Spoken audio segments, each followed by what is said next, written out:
Urban League, we are back today with another conversation with a mayoral candidate. This candidate is Councilwoman Sharon. The future of Nashville is on the line, and we encourage you to listen, to do your own research, and be prepared to go and vote. Early voting will start 1 week from today, so we empower you and encourage you to make sure that you are ready to vote for the next mayor of Nashville. Welcome, Councilwoman Hurt. Thank you. I'm not going to call you, I'm going to use your title because you are a sitting council member and respect is given. So thank you for joining us. You're at home. Thank you. Know that you are at home. So let's talk about Sharon. You know, you are from Memphis. I am. You came here to come to the land of the golden sunshine. Right. And for ulterior purposes, she's classmates with my dad. So so let's talk about, you came here from Memphis. I did. You rolled up your sleeves. You stayed here. Yes. Well, actually, it was easy for me to come here because when I got to roll up my sleeves and get to work, is because I saw hope. I saw opportunity here. When, growing up in Memphis is a blue collar city. You learn to work. You learn to use your body from the neck down. My mother's from Mississippi. My dad is from Arkansas. So we hustlers. We are true hustle and flow, right? And I came to Nashville and I saw people who looked like me working with their bodies from the neck up. And even if we go back to the civil rights movement and the how they were able to negotiate and get things done here in Memphis, we had riots. That's when Dr. King was assassinated. Right. But here, people were able to organize and mobilize in a nonviolent way. Right. So seeing that was something that fascinated me. Right. And also seeing 4 historically black colleges and universities here, I was just astounded to see people that look like me.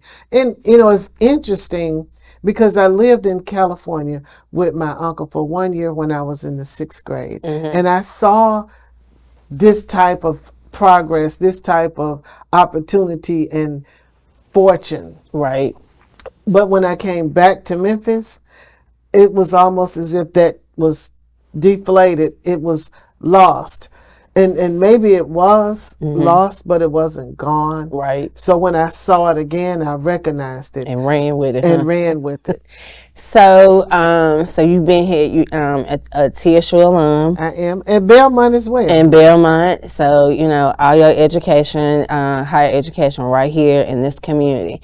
So tell me how the grabbing at the grace of TSU and Belmont, how that has prepared you for this race, because the stamina you have to every night you all are at a forum. Right. How has that prepared you to move forward to be mayor of Nashville? Well, TSU, I have to say first, I always talk about the 5 P's where they have proper planning prevents poor performance. But TSU also taught me about persistence and excellence. And those are twin sisters, right? One is about time and the other one is about quality. So it telling me to persevere, to keep on going, keep on pushing, never ever giving up. I also have to give credit to my mother and my father for those values. I learned very early that those certain values would never ever be separated from me. Belmont, on the other hand, validated the things that I had been doing, even though it's theory, but the work that I had been doing on the ground, they validated, they certified, they honed in and basically specialized me in being the professional, the nonprofit, the leader, the, public servant, those type of things that I am. And it also just enhanced and cultivated the things that I had already learned. As I look back on the things that I've done, most of it is that I talk about living in Bellevue and working in North Nashville. Right. Being from Memphis, and being here all my adult life, Right.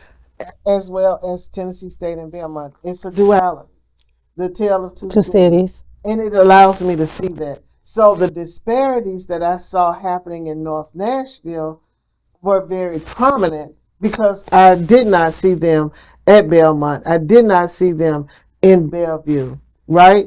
And Right. and I don't see a lot of things that I had to deal with in Memphis.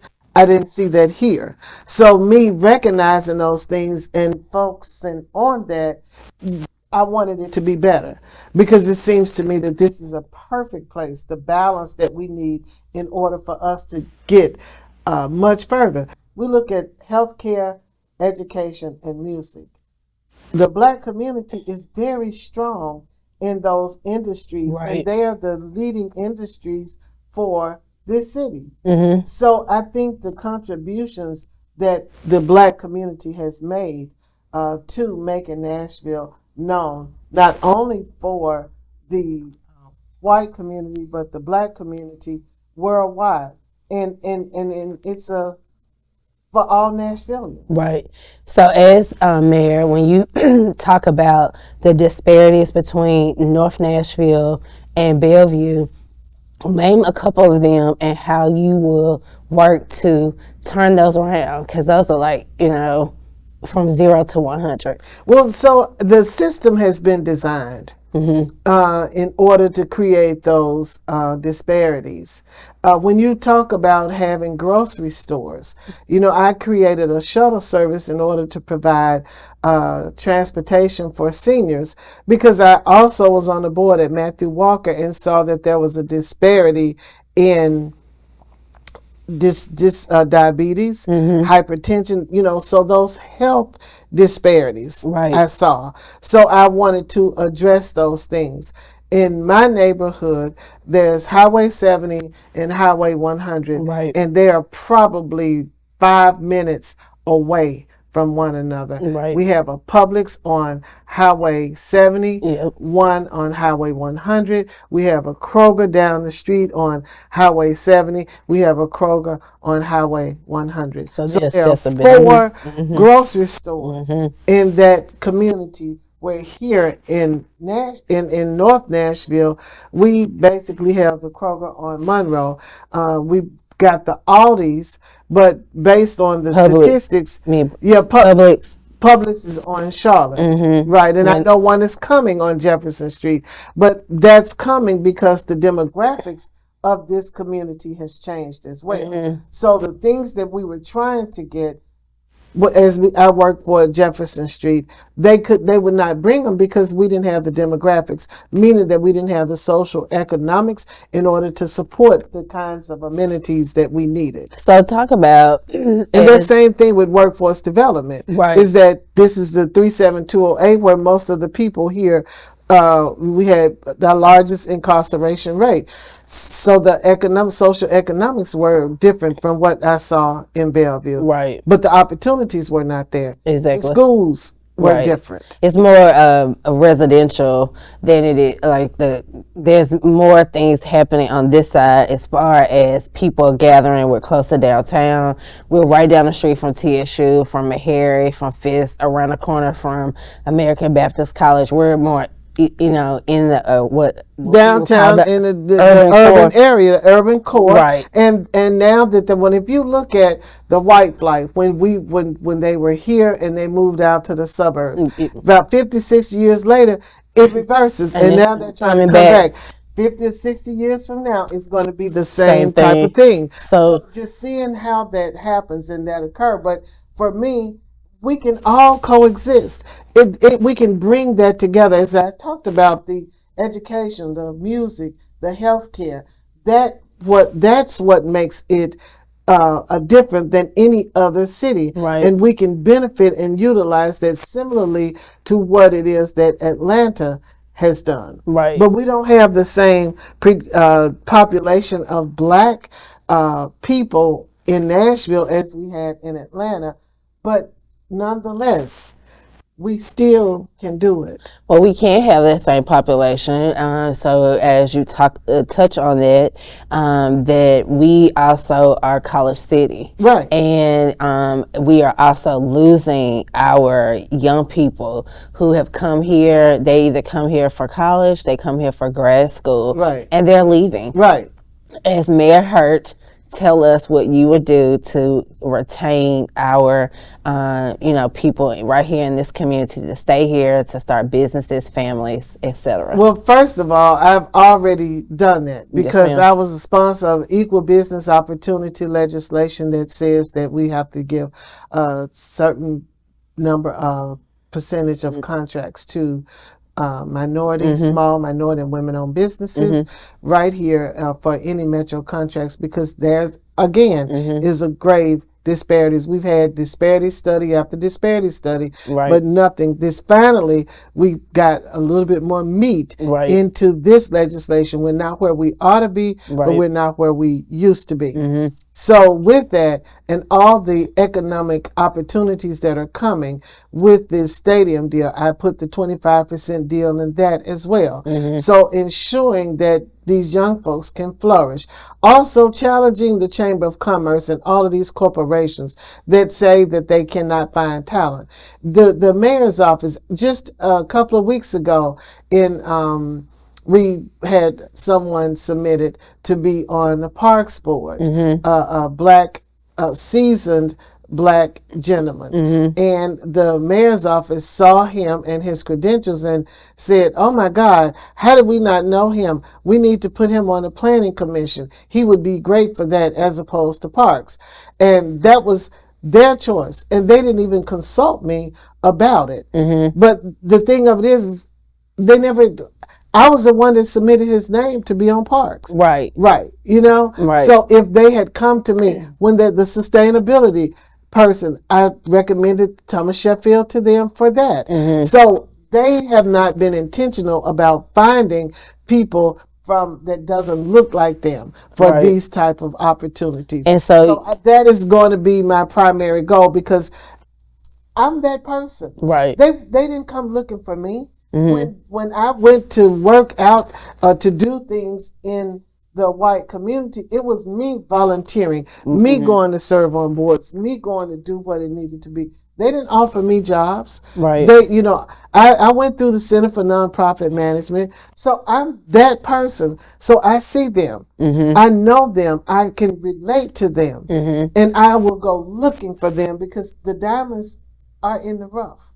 So when you think about that, and I would incentivize them too, also maybe with some housing or different things that they need in order to retain them here.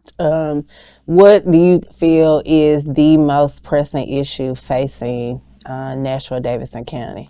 I really think that it is economics. Not that we don't have it, but I think that a rising tide lifts all boats. And if and as I say that, as well as poverty anywhere is a threat to prosperity everywhere. Yes. So knowing that if there is some economic equity for all Nashvillians, because it's not only black people who are feeling it, you've got a lot of working class white people who are feeling it. You got Latinas who's that next community that's feeling it. You've got the Native Americans. Everybody, all of us, working class, middle class, are feeling the squeeze because it is now so expensive to live here. So I think that when you have a better economic base, as I've seen in Bellevue or in Brentwood, that means you got better schools because the parents are able to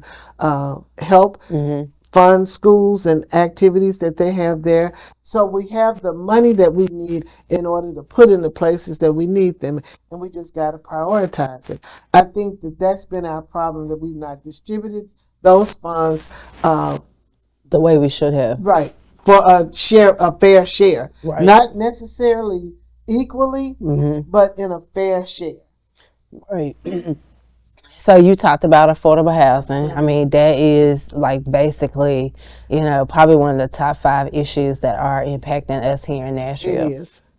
But it's with all the over. A yeah, housing crisis is problematic all over the right, country. right, And we can put 10,000 people in some homes and we're going to have 10,000 people who without who yeah. still need it. So we've got to be visionaries and figure out what we need to do in order to eliminate that. That's why I say raising the salaries, raising the wages, giving those jobs so people will be able to afford to live wherever they want to. And So not that we've got to provide a specific level of housing or standard of housing for them to be able to afford to live there. because when you talk about raising like wages, you know, I think it was before you got on the council Yes. when they tried to do that, and the good people in the state, you know, kind of slapped back and stopped at that.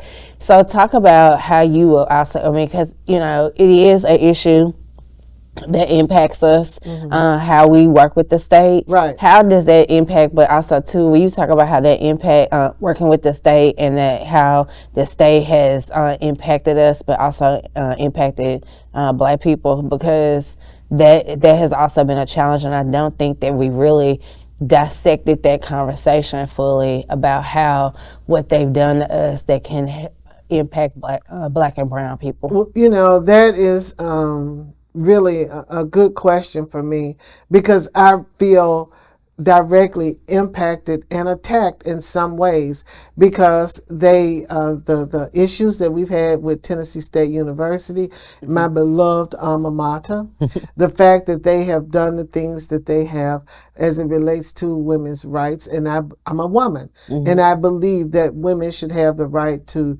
choose to do whatever it is that they choose with their own bodies.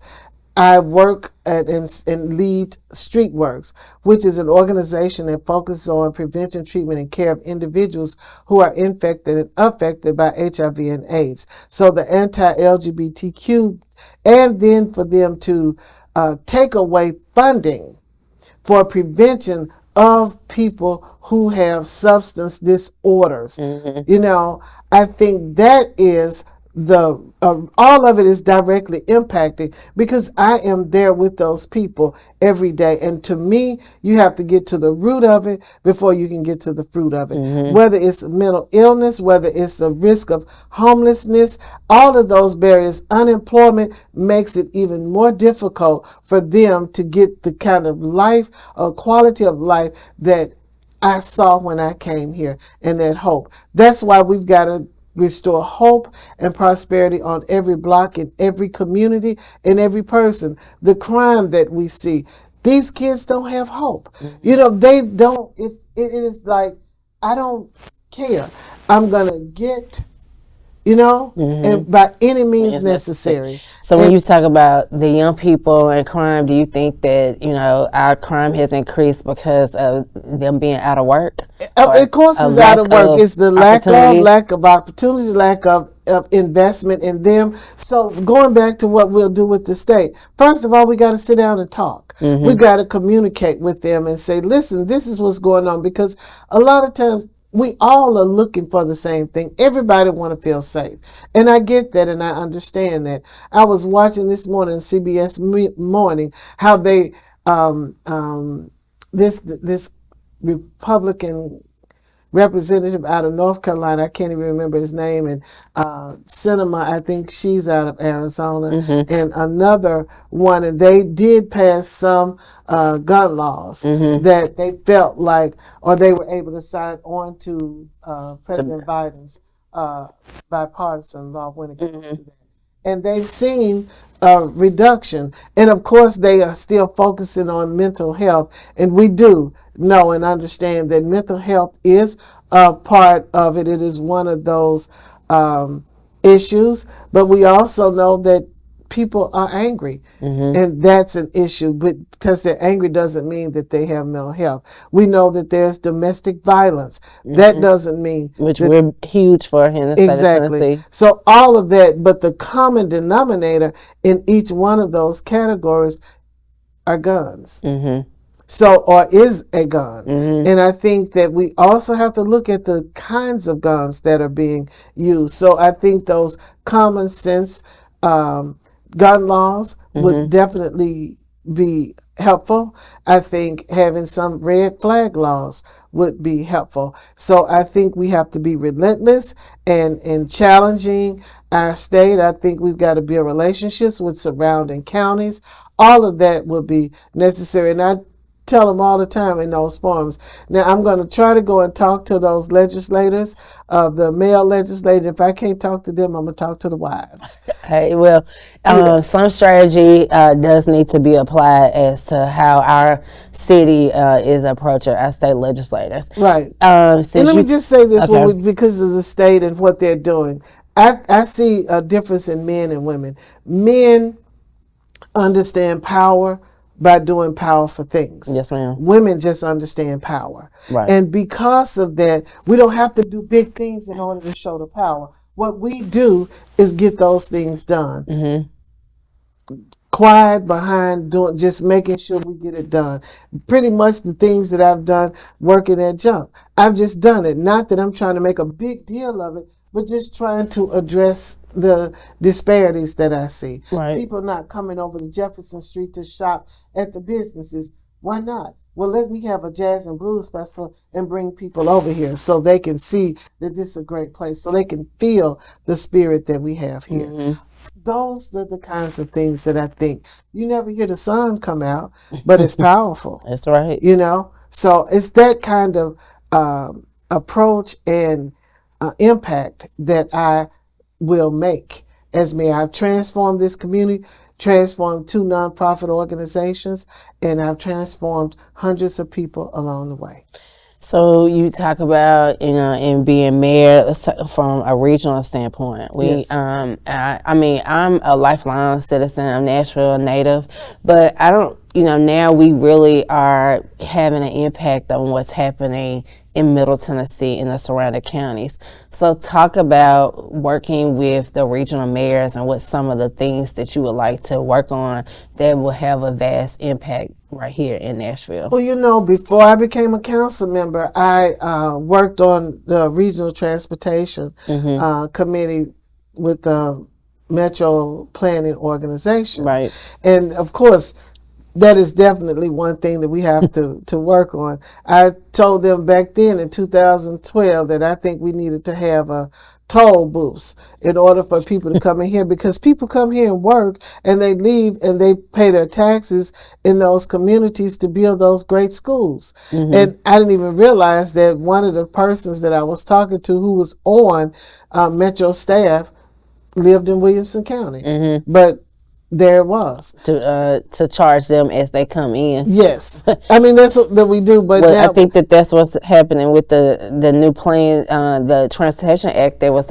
passed in the legislature. Right, but they're not good. And they allowing some impact fees in Rutherford County. We've tried to do that in Nashville. Mm-hmm. That has not been received, but Rutherford County is smaller. Right. So it would be different. But I think we got to bite the elephant on one piece at a time. Mm-hmm. And that is what we would do. We work with Rutherford County. We work with, Maury County, work with Montgomery, mm-hmm. Sumner, Williamson, mm-hmm. Shelby County. Right. And I think with me already having all of my family being in Shelby County and having friends and classmates, mm-hmm. I think it is church members, mm-hmm. that are in office and doing great things, that we can establish a line of communication, and knowing that Shelby County and Davidson County are the 2 blue counties, and we are the economic engines of this state. I believe that we could use that as leverage in order to make a change. But we've got to get all of them in. I think transportation is one of those things that we have to address. And I simply think housing mm-hmm. is also another thing, because people are leaving Nashville, going to the surrounding counties and living there. So the housing crisis that we're feeling, they're starting to get it too. They're getting like Rutherford County had to increase their property taxes. Exactly. So, you're a sitting council member. Yes, Last night you had a late night. I did. And we appreciate you. You know, you're running for office, but you're still serving. So, you know, thank you for your service. Talk about the community oversight board, because I know that was a hot topic last night. It was. You know, we voted, because I know you voted for this in 2018. Well, I was the one that the sponsored us. Scott Davis and I were the ones that presented the oversight, the community oversight board to the council, which failed in the chamber. Okay. And as a result, we had people to come out, and they went out and got over 8,000 people to sign in order for it to be a referendum. And then the city, the Davidson County residents spoke loud and clear. Over 70% of them agreed that there needed to be a community oversight board. So when the voices of the people speak, I mean, our Constitution says that we the people. Yes, ma'am. You know, so we have to acknowledge and listen to the voices of what it is that they say.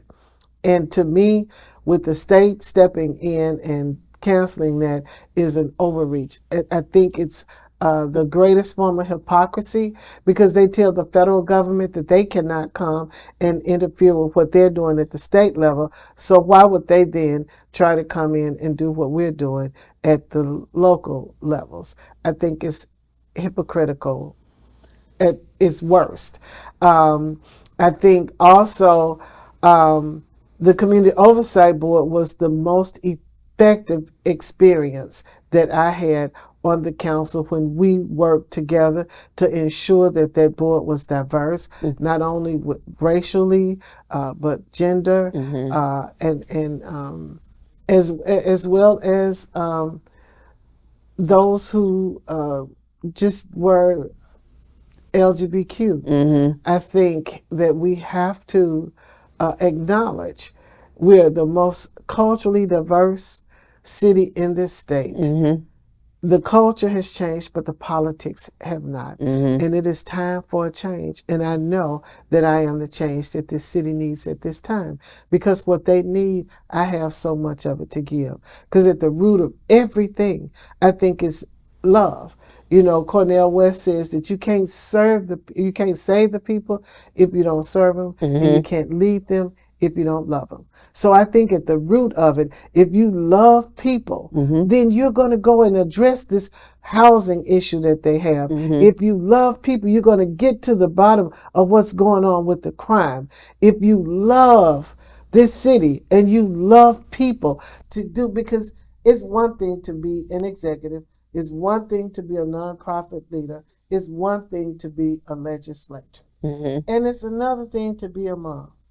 I happen to be all four. And that's what we need, because you got to have compassion. You got to be able to know how to manage. You got to make tough decisions. All of those things are required. Right. And I have all of that. I'm the only candidate that can say that. Right. So tell me this too, as we talk about things. We are two women who are sitting here. Yes. You've run for office twice, and you are running for to be mayor. What is it like to be a Black woman running for mayor here in Nashville?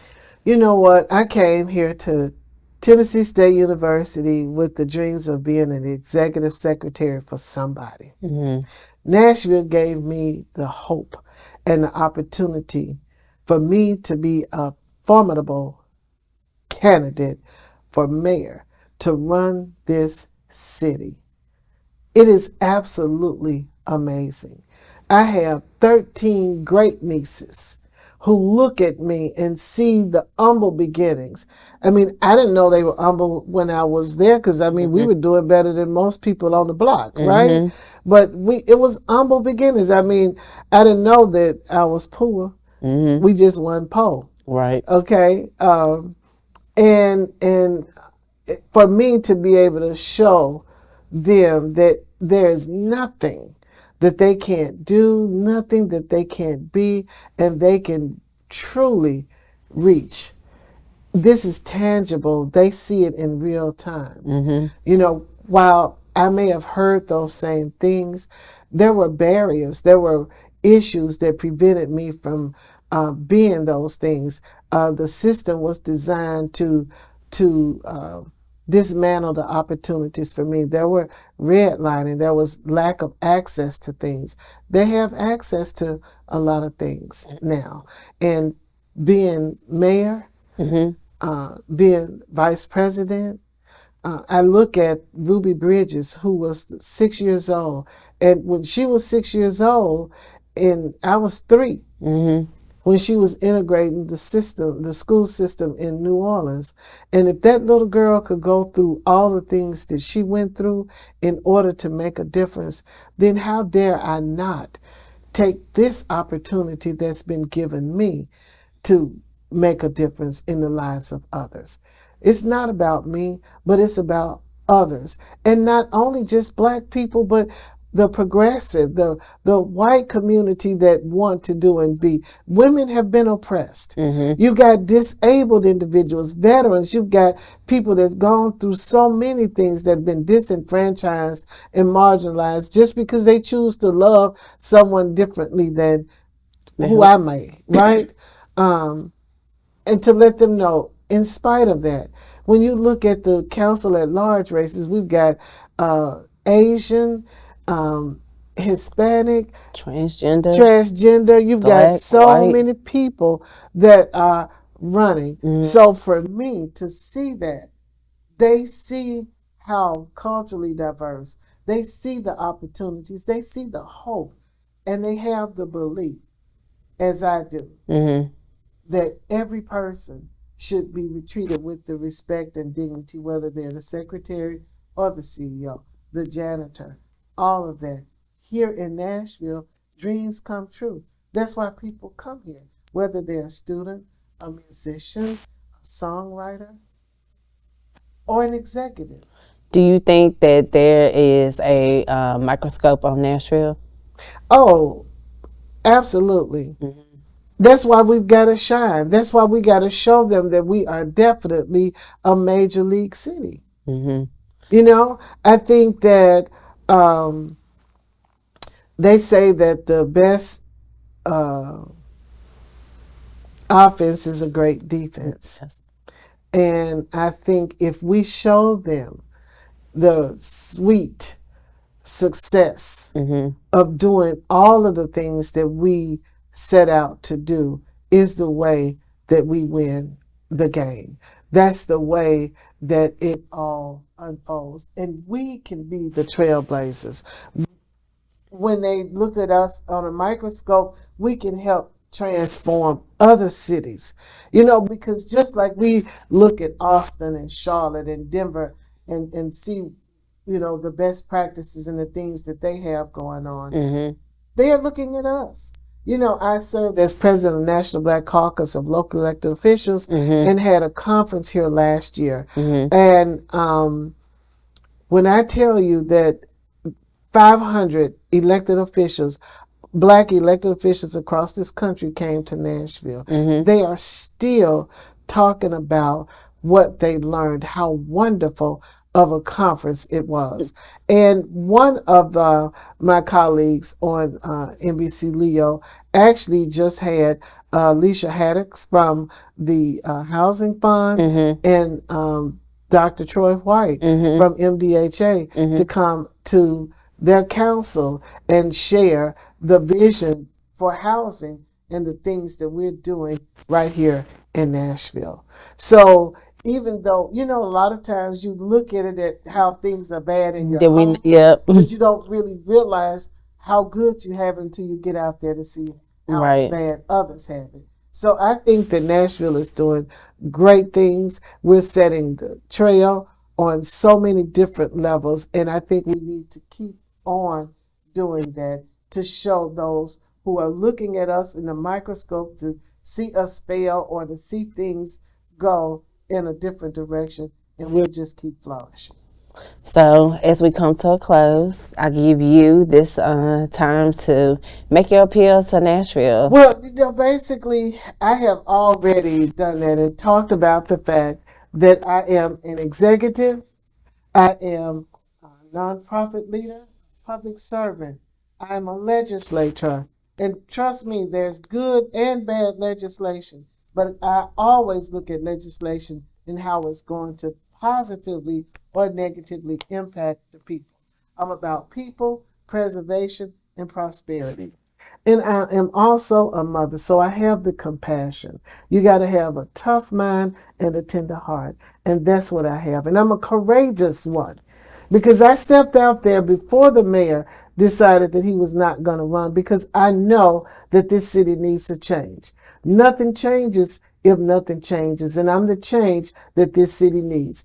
I just need for you to believe in me, believe in us. I want to change the definition of minority because it is not race based, it is needs based. And I want to maybe start saying it is pro minority because there's more of us that are black and brown, more of us that may be LGBTQ, those that are disabled, those who are veterans, those that have been disenfranchised, those that have lost jobs, those that have experienced challenges. We are a pro minority. And it is time for us to be lifted up and for us to rise up. And if I have you with me, we can do this together so all Nashvillians can benefit from this economic tsunami that is coming, and it is distributed in an equitable way for us all to have a quality of life. I'm Sharon Hurt. I ask for your vote and your support. My website is Sharon for Nashville. That's Sharon FOR Nashville, because this is about Nashville being a better place for all Nashvillians, not about me being there. That just happens to be part of the job. I thank you so much for this opportunity Thank for me you. to share who I am and my vision and what I see in this city. I believe it's amazing. And the opportunities are endless. We just got to get out there and make it happen. Well, thank you, Councilwoman Hurt.